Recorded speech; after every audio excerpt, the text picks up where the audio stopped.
perencanaan mitigasi, perencanaan kontingensi, dan perencanaan operasi, perencanaan tentang pemulihan. Oke, lanjut aja ya, biar cepat. Mungkin teman-teman bisa bisa baca ya nanti ini dan cari sumber yang lain lagi boleh. Ya, upaya untuk mengurangi bencana ya, baik melalui pembangunan ataupun penyadaran dan peningkatan kemampuan menghadapi ancaman bencana. Nah, jadi mitigasi adalah segala sesuatu yang bisa dikurangi untuk mengantisipasi bencana itu lebih banyak lagi atau lebih luas lagi. Nah, kemudian ada menurut UNIDR ya, United Nations International Strategy for Disaster ya, reduction. Mereka mengatakan bahwa lembaga ini mengatakan bahwa mitigasi adalah upaya untuk mengurangi dan meminimalis dampak buruk dari ancaman. Nah, memang hampir sama aja, tetapi kalau lembaga ini mereka ada membagi ada dua bagaimana caranya ya, baik yang primer ataupun yang sekunder ya. Lanjut, Asmi.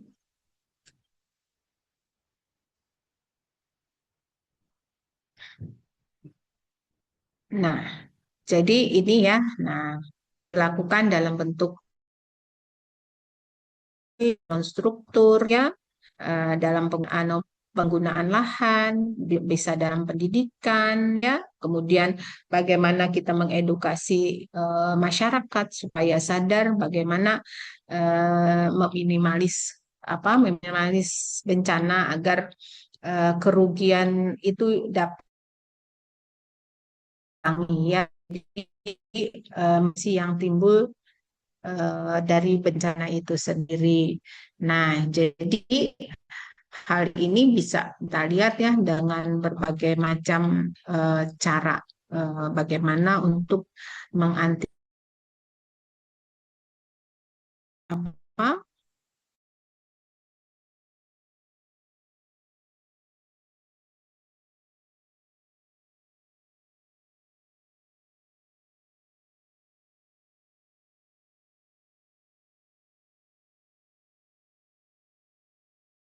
bahan yang benar, terus kita melakukan edukasi baik edukasi terhadap masyarakat agar semuanya itu bisa disadari atau masyarakat bisa sadar bahwa pentingnya bagaimana untuk menjaga lingkungan untuk mencegah bencana ya. Lanjut. Oke. Nah, jadi di sini ada definisi pencegahan ya. Nah, menunjukkan bahwa yang pertama adanya ancaman-ancaman yang bisa dihilangkan ya atau bisa dicegah untuk menghilangkan ancaman. Nah, jadi disebut pencegahan. Nah, jadi pencegahan ini bisa termasuk adaan anak tersebut. Nah, sebaliknya juga ada yang tidak bisa dihilangkan, tapi hanya bisa dikurangi kekuatan daya rusak ya terhadap bencana ya. Upayanya apa? Ya, disebut dengan istilahnya mitigasi. Nah, jadi kalau pencegahan kita bisa mengantisipasi semuanya itu sehingga bencana itu bisa bisa dihindari ya. Tetapi kalau mitigasi sifatnya pengurangan apa yang tersebut ya. Jadi, ada perbedaannya. Lanjut lagi, lanjut lagi. Nah, jadi pencegahan maupun mitigasi dapat dikurangi dengan risiko bencana ya, mengurangi risikonya itu apa. Nah, jadi sebenarnya antara antara pencegahan dan mitigasi ini istilahnya hampir bersama. kadang ada yang membedakan juga ya. Nah, artinya pencegahan tidak ada sama sekali ya akan terjadi bencana. Kemudian secara signifikan. Nah, jadi itu perbedaannya ya di antara pencegahan dan mitigasi. Nah, kenapa mitigasi hanya bisa mengurangi kekuatan karena ini tidak bisa dinolkan atau ditiadakan apa bencananya ya, sehingga kalau mitigasi itu kemampuannya mengurangi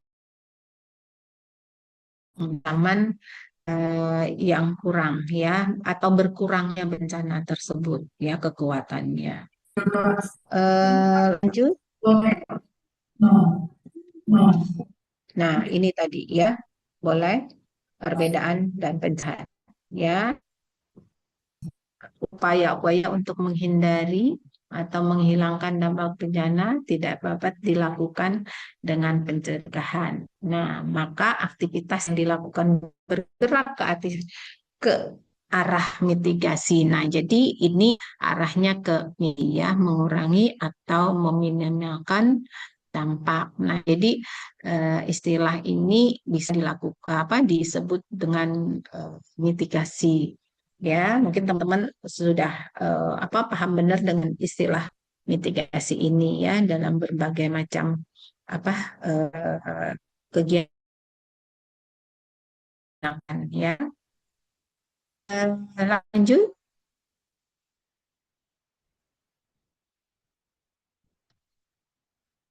Mm-mm. Nah, menurut WHO ya, nah istilah pencegahan atau mitigasi, nah Badan Kesehatan Dunia ini istilahnya pencegahan tuh ada pencegahan apa primer atau pencegahan sekunder ya. Jadi seperti yang di diistilahkan tadi ya, mereka kalau WHO bisa mengartikan hampir sama ya. Pencegahannya ada pencegahan primer dan ada pencegahan sekunder ya sebelum dan sesudahnya bagaimana kita pemulihan. Nah, bagaimana pencegahan yang utama yang harus dilakukan ya dan bagaimana juga pencegahan yang sekunder kan ada tatannya ya bahwa ini yang utama dulu harus dilakukan. Kemudian oh ini bisa untuk kondisi tertentu. Jadi untuk di apa? Di bukan dikesampingkan tapi terlebih dahulu yang utama sekunder ya. Nah, ini tadi makanya kata Ibu tadi bahwa istilah mitigasi menurut WHO itu eh, apa hampir sama, jadi ada tumpang tindih. Nah, jadi kalau mitigasi itu fokus pada pengurangan skala besar atau bukan menghilangkannya ya. Nah, jadi istilahnya pengurangan ya. Oke, kita lanjut saja. Ibu kedengarankah? Dengaran Bu. Kedengarankah suara? Oh iya ya. Kalau ada kedengaran tolong diinikan ya. Karena di sebelah juga katanya kada stabil nih. Makanya Ibu cari tempat posisi yang mungkin rada bagus sinyalnya ya. Nah, langkah-langkah apa sih yang dilakukan dalam apa pencegahan atau mitigasi? Ya, nah bagaimana langkah itu bisa berjalan dengan baik? Tentu kita harus melihat ya, melihat apa yang atau ada ada SOP dalam pelaksanaan baik pencegahan atau mitigasi ini. Ya. Nah, melihat apa kekuatan bencana itu, jadi ada langkah yang harus dilakukan terhadap apa ancaman bencana tersebut. Nah, langkah baik mitigasi ataupun pencegahan. Nah, dapat disingkat atau kita rangkum menjadi apa akronim menjadi 2M ya, 2H M. Yang pertama bisa hindari atau hilangkan ya, lanjut hilangkan, hindari, kemudian mitigasi ya. Jadi kita bisa menghilangkan, bisa dapat menghindari, M-nya mitigasi atau mengurangi. Ya, jadi bagaimana cara menghilangkan? Ya, tentu ada upaya.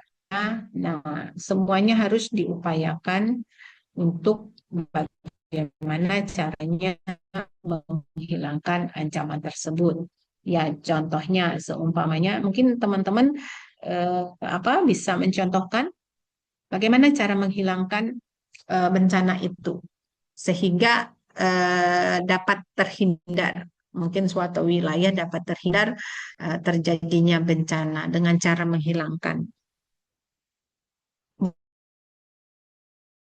Apa pendapatnya? Silakan. Bagaimana upaya dilakukan untuk menghilangkan ancaman? Teman-teman, ada boleh keluarkan pendapatnya? Misalkan membersihkan sampah, Bu, ya, dari sungai-sungai. Anita, ya boleh. Kemudian Hmm? di musim paran, Bu, di daerah tinggal kita Mm-mm. ya. Jadi bukan yang bisa dilakukan sebelum Eh, terjadi seperti Anita, sekarang. suaranya mungkin mungkin kurang kurang jelas Oh ya. iya ya, Bu. Ya, Bu. Baru Bu. Di suara. Mm-mm. Sebelum terjadi mungkin ada kerjasama antara pemerintah daerah dan masyarakat Mm-mm. juga untuk kayak kayak membersihkan lahan-lahan itu, Bu. Mm-mm. Jangan sampai yang eh, kayak yang sudah rusak-rusak itu dikumpulin aja, jangan biarkan berserakan Mm-mm. gitu kayak ranting-ranting Ya. biar jadi tidak jadi Oh, pemicu untuk kebakaran besar. Mungkin itu, oke, Bu. ya. Mungkin ada teman yang lain juga berpendapat, silakan. Bagaimana kita menghilangkan ancaman tersebut sehingga bencana itu bisa dihindari? Silahkan, selain Anita,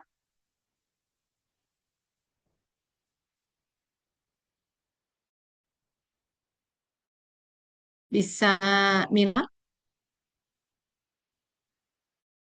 bisa Laili, silahkan. Bisa Halwa, silahkan. Bisa Fitri. Mm-mm.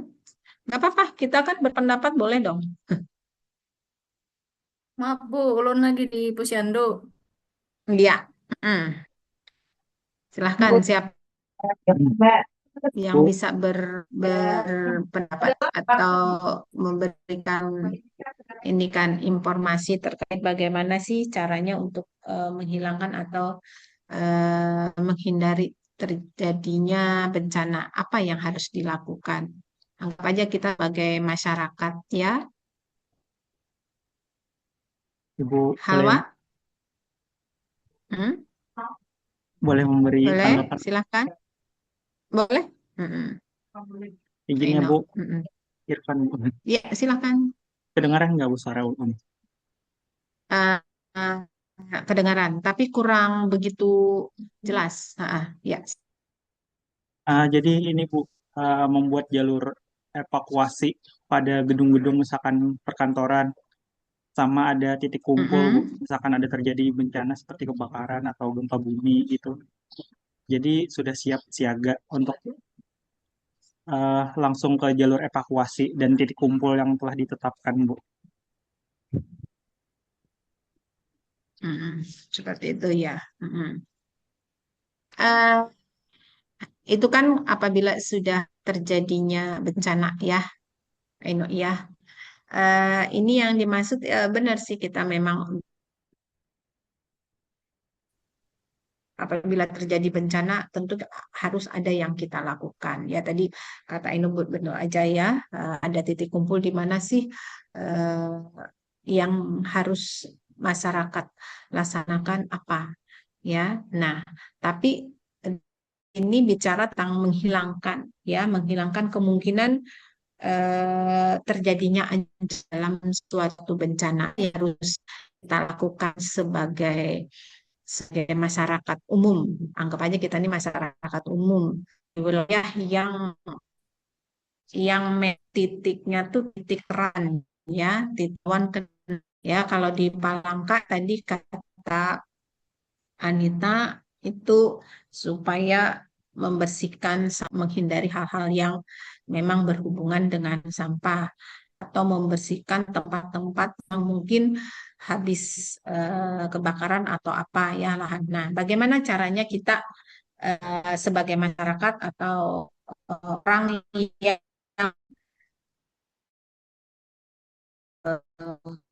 menghindari terjadinya ancaman tersebut. Pengerokan batu bara, Bu, Izin, bisa nggak dikurangi? izin, silakan. Silakan siapa tadi yang Ibu dengar tadi mau bersuara? Silakan. Izin, Bu. Kawin, kamu Oh ya, silakan. Mungkin dengan menjaga lingkungan kita agar tetap aman, kayak jangan membuang sampah sembarangan seperti yang dikatakan tadi dengan Mbak Anita. Terus jangan sembarang. Apalagi kalau musim kemarau. Terus menjaga hutan agar tetap hijau. Mungkin itu aja, Bu. Yang disebut teman-teman itu harusnya kita sebagai masyarakat melakukan hal itu ya. Mungkin bisa dilakukan untuk mengantisipasi erupsi dan lain sebagainya. Itu perilaku masyarakat itu harus apa ya, harus mampu menjadikan segala sesuatu itu tidak menjadikan ancaman. Diharap apa yang harus kita lakukan mungkin sebagai orang kesehatan, kita salah satunya dapat mengedukasi masyarakat agar menjaga lingkungan ya, menjaga lingkungan dengan bersih, tidak membuang sampah sembarangan, bagus ya, atau selokan itu dibersihkan, kemudian tidak daerah kering tidak membuang puntung rokok, kemudian kata erupsi air ini bisa ditanami tanaman bakau atau ada reboisasi penanaman hutan yang memang sekarang terlihat gundul, kemudian penebangan ya dilakukan sesuai dengan prosedur, kemudian tambang juga ya, bagaimana tambang itu bisa menjadikan suatu saat menjadikan bencana buat masyarakat di sekitarnya ya. Jadi mungkin hal-hal itu dengan melakukan itu bisa menghilangkan ancaman yang terjadi ya pada saat bencana ya. Kemudian kita harus menghindari ya. Yang kedua adalah hindari. Nah, jadi dari ancaman dengan cara menghilangkan kerentanan yang diakibatkan oleh adanya. Artinya menghindari, kita berusaha untuk tidak berbuat sesuatu yang dapat mengancam terjadinya bencana ya. Ancaman ini tentu akan berdampak ke masyarakat.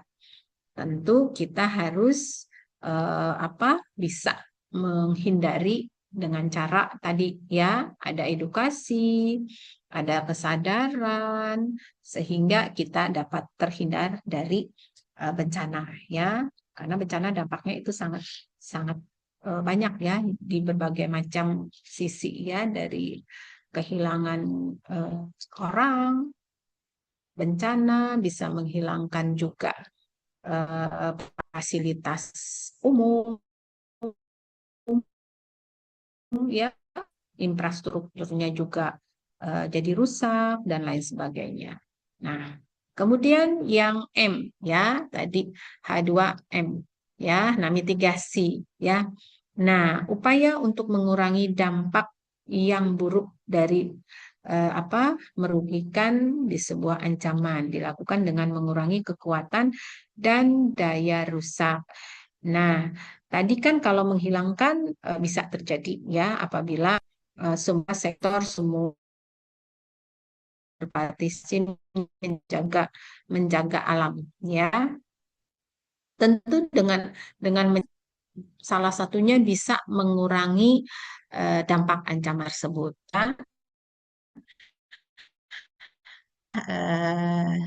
Yang kita lihat selama belum terlaksana aturan itu dengan ada penambang pemotongan pohon ya, nah atau kayu dan sebagainya itu masih terlihat, masih belum adanya pemulihan di wilayah yang mereka ambil atau yang mereka lakukan. Tentu hutan menjadi gundul, menjadi masalah, banjir, ya resapan air juga berkurang karena rata-rata rumah kita ini ya uruk, tidak rumah panggung ya, jadi resapan air juga tidak ada ya, sangat kurang. Nah, makanya dampaknya tadi salah satu contoh adalah apalagi di tempat kita memang dengan rawan banjir, kemudian kekeringan musim kemarau ya. Ini sudah kayaknya terlihat ya, pagi tadi kami dari Banjarmasin menuju Banjarbaru sudah ada kabut, sudah ada asap ya yang mulai ada ya, mulai muncul ya di wilayah-wilayah tertentu ya, mulai dari dari Gambut sampai Banjarbaru tadi memang terlihat rada asap rada tebal ya. Nah, itu. Lanjut. Nah, tadi langkahnya bagaimana untuk pencegahan dan mitigasi. Yang pertama, kita melakukan analisis atau kajian ancaman. Nah, jadi data harus kita dapatkan, kita kaji, kita awal dari bencana atau sejarah bencana itu kayak apa ya, asal muasalnya. Jadi kajian atau data yang harus dulu ya. Yang kedua, melakukan perencanaan atau pencegahan dan mitigasi. Nah, bagaimana perencanaan? Tentu perencanaan ini kan oleh suatu lembaga ya, baik Badan Penanggulangan Bencana Nasional atau penanggulangan daerah ya bencana, itu bisa mereka rencana sesuai dengan tugas mereka, apa yang harus diambil langkah perencanaan yang bagaimana yang tepat apabila terjadi bencana sesuai dengan jenis bencananya ya. Kemudian dapat melakukan langkah pencegahan atau mitigasi yang bisa dilakukan. Nah, kemudian ada perencanaan, kemudian ada langkah pencegahan. Oke, lanjut. Nah, kajian itu meliputi mengidentifikasi apa saja sih yang berpotensi mengenai wilayah tertentu, ya, apa aja.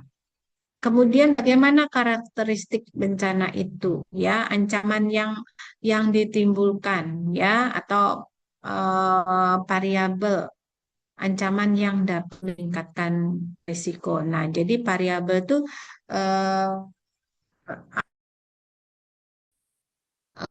ciri khas dari eh, sese-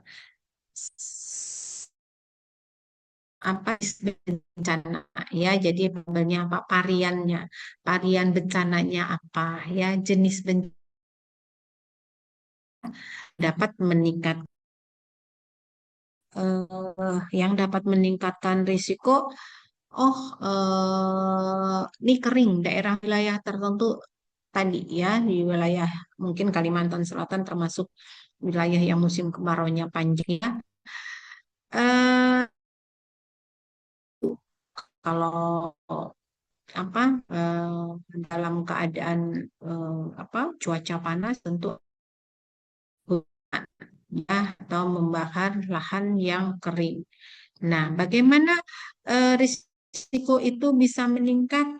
Oh, karena meningkatnya itu akan lebih lebih lebih banyak lagi. Oh, apabila orang itu menyertai dengan membuang puntung rokok yang disebut teman-teman lagi. Nah, itu akan meningkatkan risiko lagi, ya, akan menambah risiko lagi terhadap bencana kemarau tersebut, ya.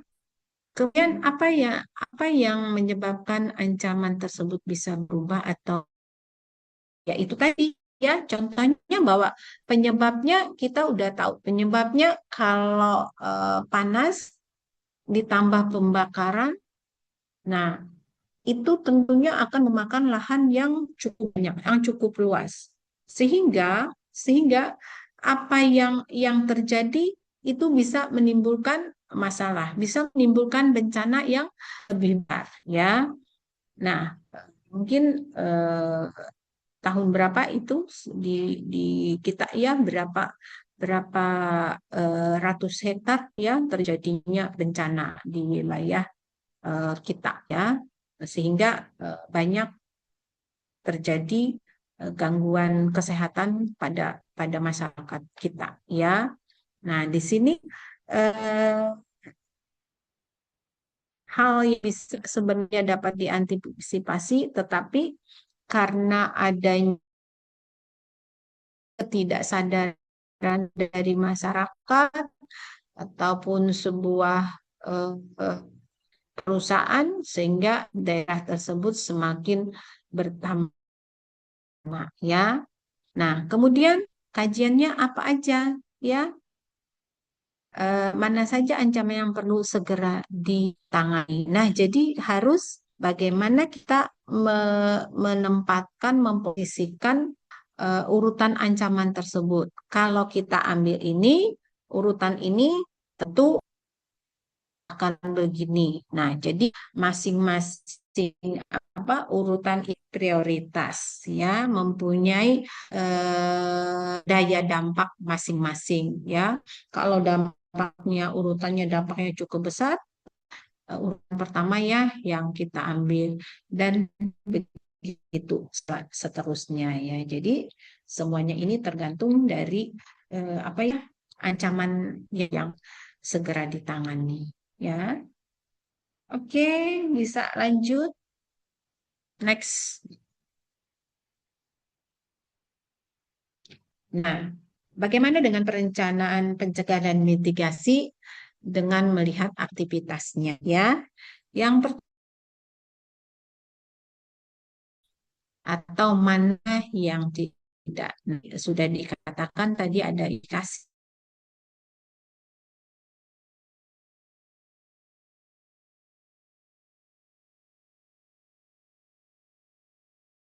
Kemudian, nih, tentukan ancaman yang paling besar. Ya, sudah tentu, ya.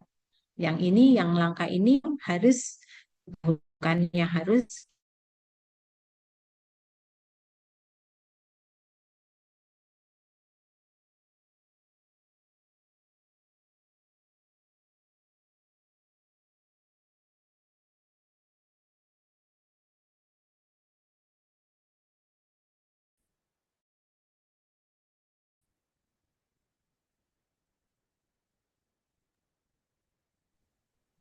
Sebentar ya. Oke, oke, ini bermasalah. Sebentar ya, ini lagi bermasalah.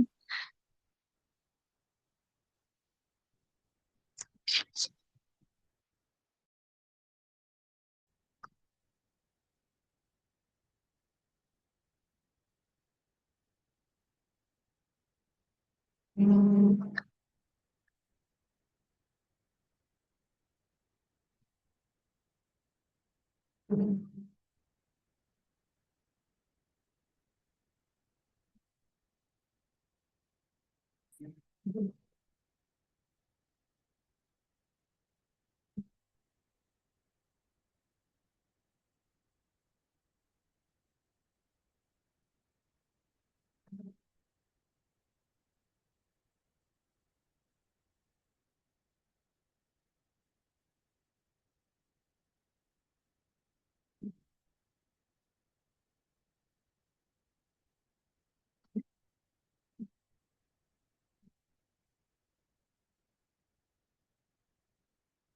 Oke, suara Ibu masih kedengaran lah.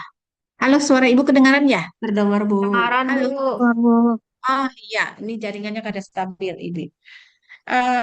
Baik ya. Eh, ini jadi berikutnya. Tadi iya, oke.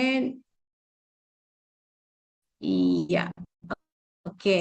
Pencegahan yang tadi nih, yang sebelumnya ya. Ini rencana kontingensi ya.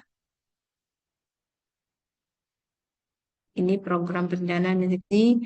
Nah, ini yang ketiga lah mengkolaborasikan. Nah, mengkolaborasikan antara antara yang satu dengan yang lain atau lembaga-lembaga yang terkait ya dari masyarakat ataupun lembaga swasta ataupun lembaga pemerintah. Ya, yang kemudian yang keempat mengidentifikasi langkah mitigasi itu dapat dapat dilakukan kondisi titik wilayah ya masyarakat ya kemampuan mereka tuh bagaimana sih kemampuan mereka untuk mengatasi bencana. Kalau masyarakat pasti kalau bencana itu perlu bantuan dari eh, pemerintah baik dari swasta ataupun apa lembaga lainnya ya. Kemudian bisa menentukan langkah pencegahan dan mitigasi serta melakukan ancaman aksi ya. Jadi semuanya ini harus ada punya punya saat kita terancam bencananya. Jadi harus ada langkah-langkah.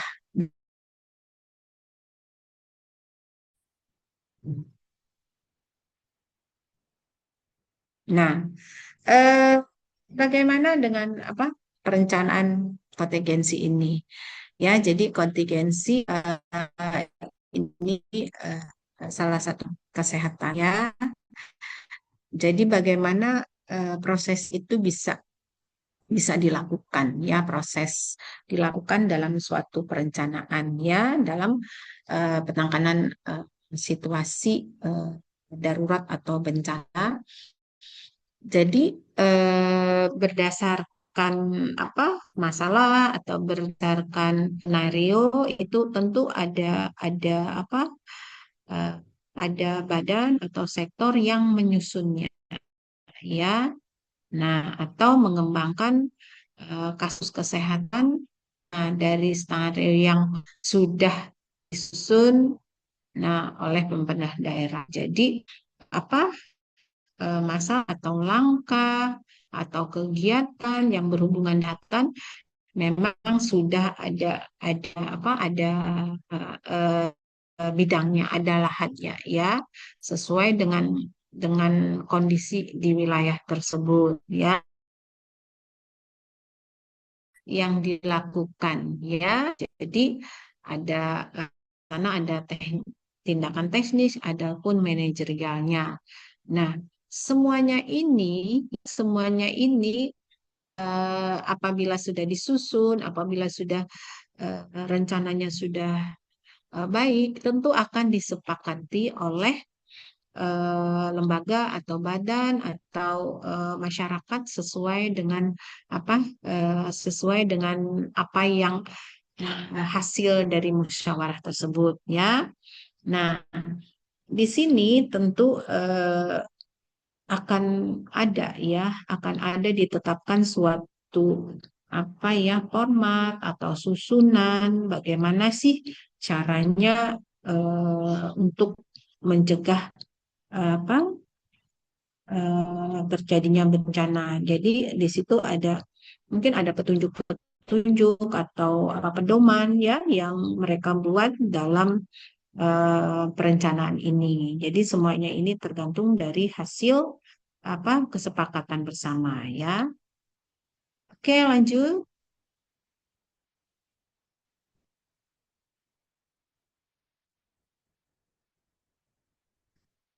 Ya, silakan. Ya. Nah, kemudian ancaman kontingensi dalam penanggulangan ya, khususnya untuk di bidang kesehatan tergantung pada hasil analisis ya, analisis dari setengah apa skenario yang apa yang dikembangkan. Artinya bagaimana sih kita harus melihat analisis risiko. Analisis risiko itu kan data yang kita peroleh di lapangan. Nah, jadi setelah itu kita kaji ya, kita susun suatu apa mungkin ada program atau pedoman dan lain sebagainya yang bisa boleh untuk dikembangkan dalam penanganan apa bencana ini ya.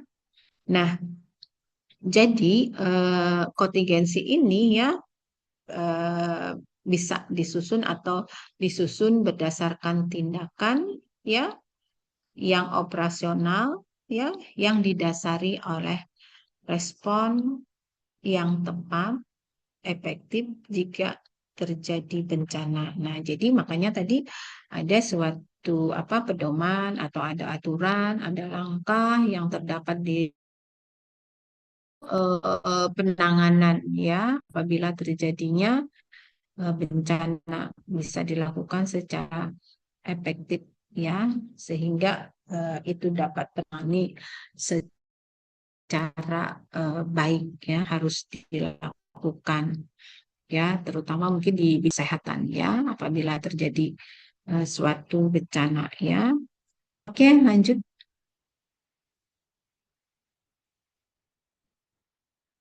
Oke, nah apa sih setengah skenario itu?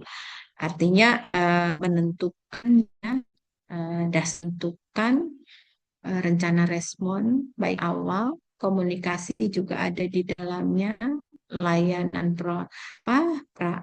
pre-hospital dan manajemen kliniknya, termasuk peran dan tanggung jawab di sektor dan lintas sektor. Nah, jadi apa susunan atau kegiatan ini memang harus ada untuk apa ya rencana itu dibuat ya untuk melihat apa yang terjadi di awal ya dilakukanlah komunikasi. Kemudian ada pelayanan pre-hospital, artinya suatu apa rumah memang peran ya sebelum penanganan lebih rumah sakit ya. Kemudian manajemen klinis ya, mereka dalam manajemen klinis ini apa sih yang harus mereka lakukan? Di sini tentu punya tanggung jawab tentu lintas sektor. Jadi tidak bisa mungkin tanpa adanya bantuan atau program lintas sektor yang lainnya ya. Semuanya agar semuanya itu dapat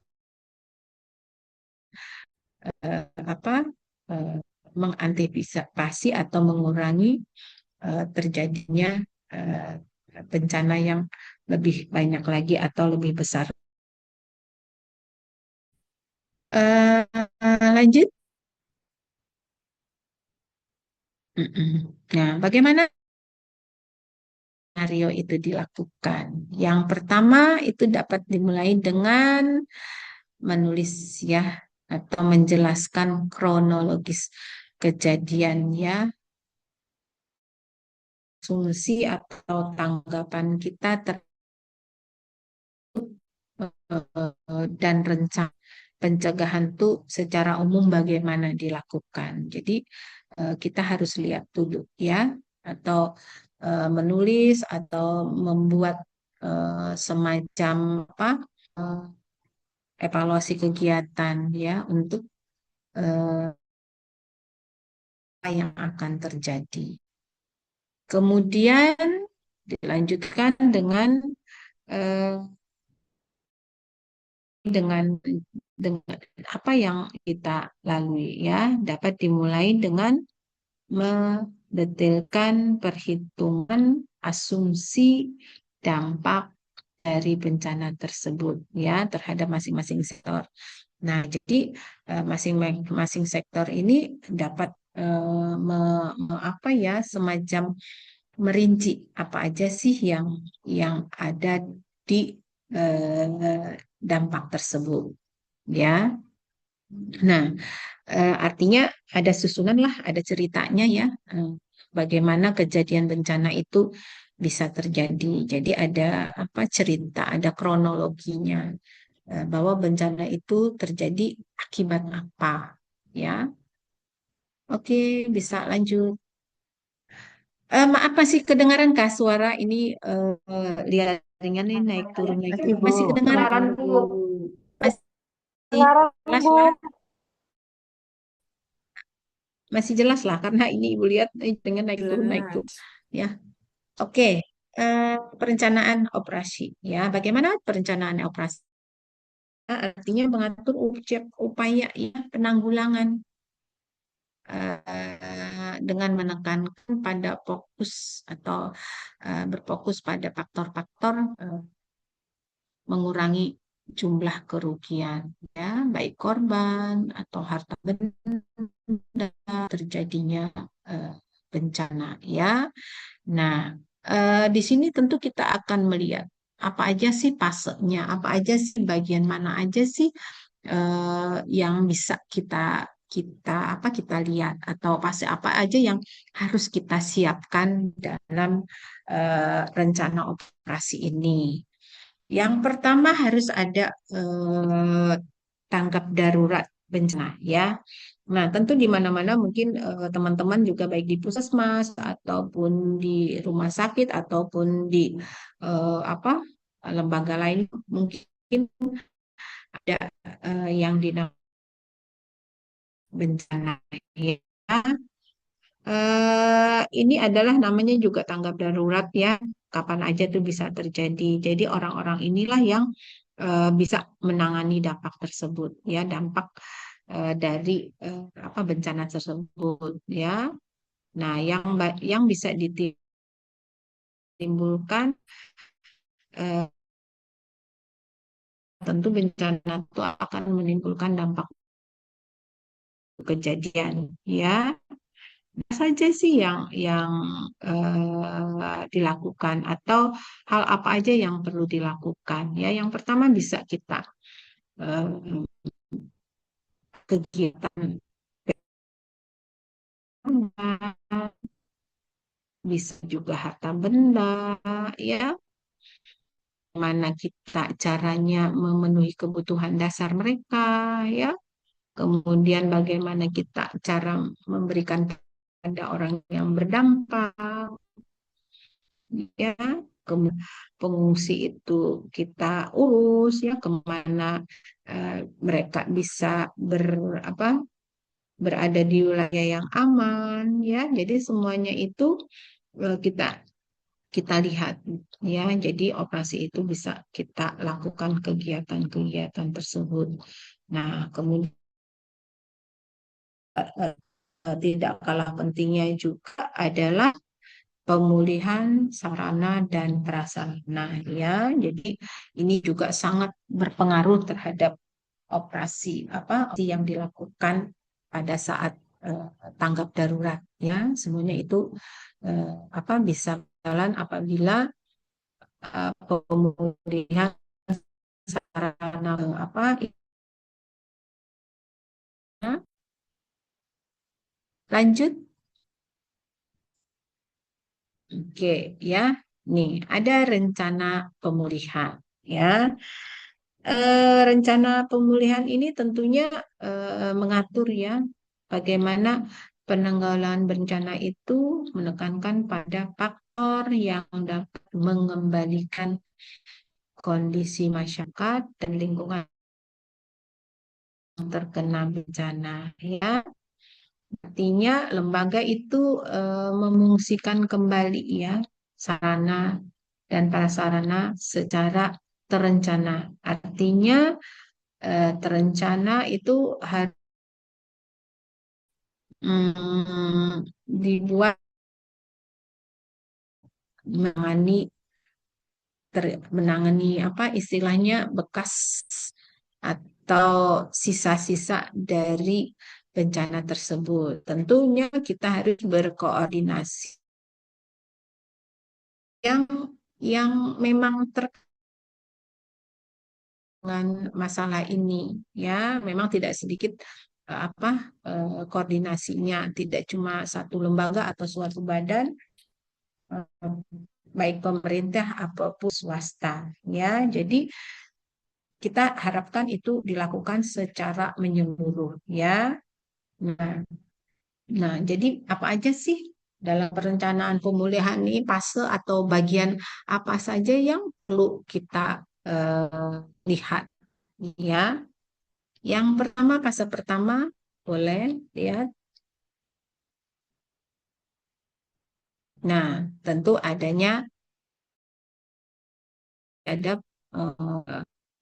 ini ya perbaikan pemulihan. Nah, setelah dari operasi tentu ada tindakan rencana pemulihan ya. Nah, pemulihan ini kita berharap layanan publik ya, layanan ya masyarakat juga bisa beraktivitas kembali ya, walaupun tidak langsung pulih 100%, tapi bertahap ya pemulihannya. Di wilayah tersebut ya bisa paling tidak ada menuju ke arah normal ya, normalisasi ya wilayah yang berdampak ya. Nah, jadi semuanya itu tergantung dari cepat tidaknya kita menangani baik dari pemerintah ataupun swasta bisa terlaksana dengan cepat wilayah tersebut ya. Otomatis kalau daerahnya pulih, nah masyarakatnya juga akan melaksanakan berkegiatan juga dengan nyaman, aman ya. Lanjut. Nah, kemudian ada rekonstruksi ya, adanya pembangunan kembali semua prasarana. Makanya tadi pembangunan secara bertahap ya. Nah, yang dilakukan oleh lembaga di wilayah tersebut ya setelah terjadinya dana ya. Nah, jadi bagaimana peran pemerintah ya, pemeran pemerintah dalam merekonstruksi bangunan ataupun sarana prasarana yang ada di wilayah terkena ya.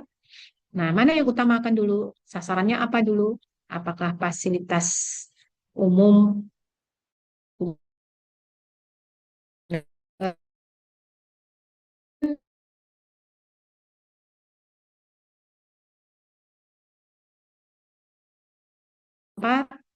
atau ada lagi yang lebih utama? Nah, jadi itu tergantung bagaimana tingkat pemerintah ataupun masyarakat menilai ini yang paling utama dulu, ya.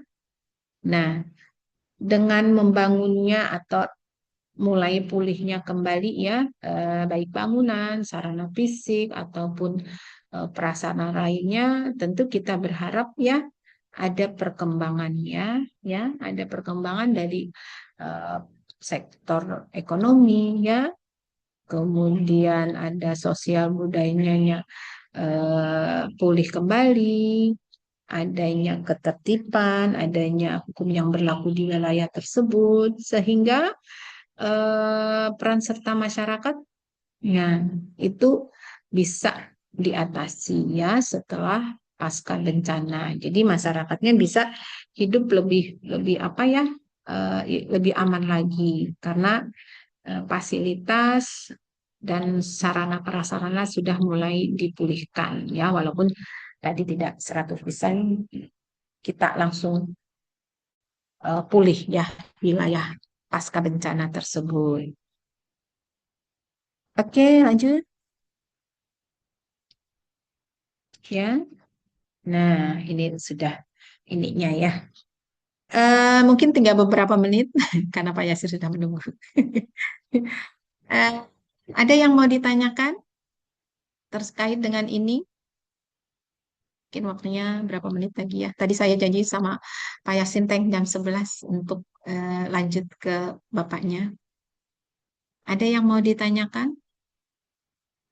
Atau nanti kita sambil jalan aja diskusi?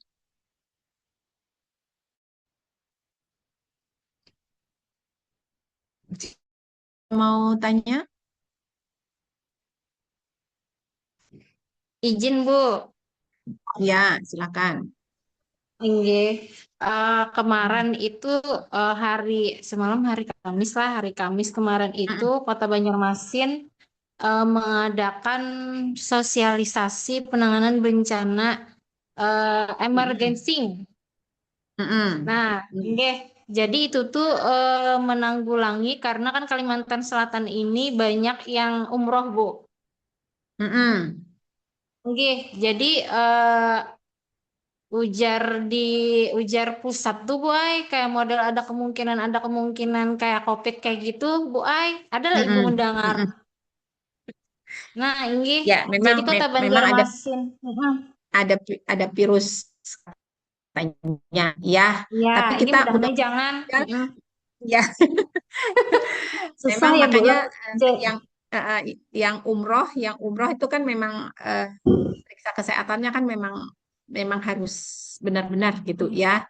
Nah, mengantisipasi ini memang yang namanya emergency ya, pusat ada sudah mungkin di antara yang sudah pulang umroh mungkin membawa virus itu ya. Tapi mudahan kita berdoa aja ya siapa yang mau umroh di antara teman-teman tidak terhalang dengan adanya apa info ini ya. Nah, memang info ini ada ibu dengar sih, tapi tidak berani untuk mengungkit karena itu tidak langsung apa di apa diinformasikan oleh dinas kesehatan kita masing-masing. Mungkin teman-teman yang di puskesmas atau di Aku banyak kebilang. mungkin ini suara siapa ya yang masih terdengar tadi. Adakah teman-teman yang masih mendengar info tersebut? Memang baru sih. Izin Bu, jadi kemarin itu Bu seluruh aparat, tentara, polisi, semua lintas sektor tuh berhadir Bu. Jadi sosialisasi dulu ada 3 tahapan nanti katanya bukan kepala puskesmas, rumah sakit, pokoknya semua lintas sektor dikumpulkan, kemudian nanti membuat SOP, SK sampai apabila hal itu terjadi. Jadi ada 3 tahapan. Kemarin itu sudah tahapan pertama sosialisasi, yang kemudian kedua tahapan pembuatan komitmen sama SOP, nanti yang ketiga Bu. Nah, artinya kan semua sektor sudah ada sosialisasi ya. Nah, sosialisasi ini kan tidak semua, mungkin puskesmas masih belum tersosialisasi secara lengkap ya terhadap informasi ini. Ini kan baru sosialisasi, karena mungkin pembuatan pedomannya juga belum ada ya, masih dibicarakan. Kemudian SOP-nya juga pasti kan harus berkoordinasi dengan beberapa lembaga atau badan atau beberapa sektor yang perlu disamakan. Kenapa apabila terjadi ini, apa yang harus dilakukan dari masing-masing sektor tersebut? Atau paling tidak bagaimana informasi seperti ini bisa didapat masyarakat secara benar dan tepat informasi itu. Bagaimana cara pencegahannya, bagaimana apabila sudah kena, apa yang harus dilakukan ya. Ini memang dengar itu. Berarti ada ya, sudah kejadian. Berarti sudah ada ya kejadian sehingga ada sosialisasi seperti ini. Belum ada terdengar Bang Bu Ai. Nggih, cuman puskesmas disuruh istilahnya tuh apabila ada di wilayah tersebut yang hanya datang dari umroh yang sakit itu harus kita edukasi pakai masker kayak gitu Bu Ai. Nggih, pakai masker dan makan makanan sehat, istirahat cukup, berobat apabila sakit, itu aja Bang Bu Ai. Anunya dulu. Belum ada lah penlah ininya lah Nggih. Nggih. standar yang harus dilakukan oleh pihak puskesmas atau rumah sakit. Ini kan apabila ada yang sakit harus melakukan edukasinya hal-hal yang seperti itu dulu ya. Nah, mungkin tindak lanjutnya apa yang harus dilakukan apabila orang tersebut terjadi seperti itulah. Jadi mungkin kita berdoa aja ya. Jangan lagi boleh, jangan kayak COVID. Jangan cukup. Iya, cukup rasanya sudah sampai di situ aja ya kejadian-kejadian itu sehingga ya membuat kita tenang gitu loh. Khususnya orang yang menjalankan ibadah umroh ya. Khususnya membuat mereka lebih tenang. Oke, ada teman-teman lagi yang ada informasi yang terbaru terkait yang akan menimbulkan bencana baik oleh faktor alam, faktor manusia ya. Oke, itu aja lah mungkin nggak berani berlama-lama karena Pak Yasir dan teman-teman yang cowok juga mungkin nanti akan terhalang oleh sholat Jumatnya. Mungkin ada informasi lagi, ada yang mau ditanyakan sebelum Ibu tutup? Cukup aja kah dulu? Nah, teman-teman bisa baca ya mungkin informasi yang lebih banyak lagi di literatur atau di media lainnya ya. Mungkin itu aja ya pertemuan kita, tinggal satu kali pertemuan kita lagi untuk minggu depan. Mudah-mudahan jadwal untuk minggu depan tidak terubah-ubah lagi ya. Kalau memang Jumat Ibu bisa, mungkin Ibu minta yang ini ya, minta yang pagi ya, sekitar jam 10-an ya, kalau bisa. Ya. Baik, itu aja ya. Perkuliahan pagi ini mudah-mudahan bisa menambah wawasan kita lagi ya, dan informasi yang didapat dari teman-teman itu bisa menjadi bahan masukan buat kami ya. Terima kasih banyak, mungkin itu aja ya. Assalamualaikum warahmatullahi wabarakatuh. Waalaikumsalam warahmatullahi wabarakatuh. Makasih. Waalaikumsalam warahmatullahi wabarakatuh. Sama-sama. Sama-sama izin ya, keluar dulu ya. Ya, yuk.